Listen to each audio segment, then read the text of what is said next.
এসআইআরে প্রায় ৯০ লক্ষ মানুষের নাম ভোটার লিস্ট থেকে বাদ গেছে।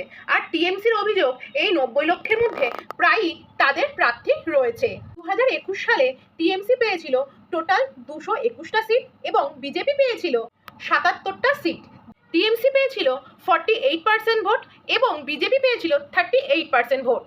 সুতরাং এই যে 9 থেকে 10% ভোটের তফাৎ, এতে প্রায় 60 থেকে 70 লক্ষ মানুষ এবং এসআইআরে টোটাল 90 লক্ষ মানুষের নাম ভোটার লিস্ট থেকে বাদ গেছে এবং টিএমসি বলছে এই 90 লক্ষ মানুষই তাদের। যদি আমরা 2019 সালে নির্বাচন দেখি তাহলে বিজেপি 40% ভোট পেয়েছিল, 2021 সালে পেয়েছিল 38% ভোট এবং 2024-এ পেয়েছে 39% ভোট। সুতরাং আমরা যদি লাস্ট কিছু বছরের গণনা দেখি তাহলে বিজেপির ভোট সংখ্যা কিন্তু দিন দিন বেড়েই চলেছে। সুতরাং যদি এই 90 লক্ষ মানুষের মধ্যে 50%ও বিজেপিকে ভোট দেয় তাহলে একটা গণনায় বোঝা যাচ্ছে এবার ক্ষমতায় কিন্তু বিজেপিই আসছে। ওই 90 লক্ষ মানুষ বাদ দিয়ে মাত্র যে ভোটের লিস্ট হয় সেই লিস্টের 5 to 7% ভোট যদি বিজেপি পায় তাহলে কিন্তু বিজেপি ক্ষমতায় আসবে, মোটামুটি একটা সমীক্ষায় বলা যেতে পারে। কিন্তু আমরা মধ্যপ্রদেশে দেখেছিলাম মাত্র 0.1% ভোট বেশি পাওয়াতে বিজেপি ক্ষমতায় এসেছিল।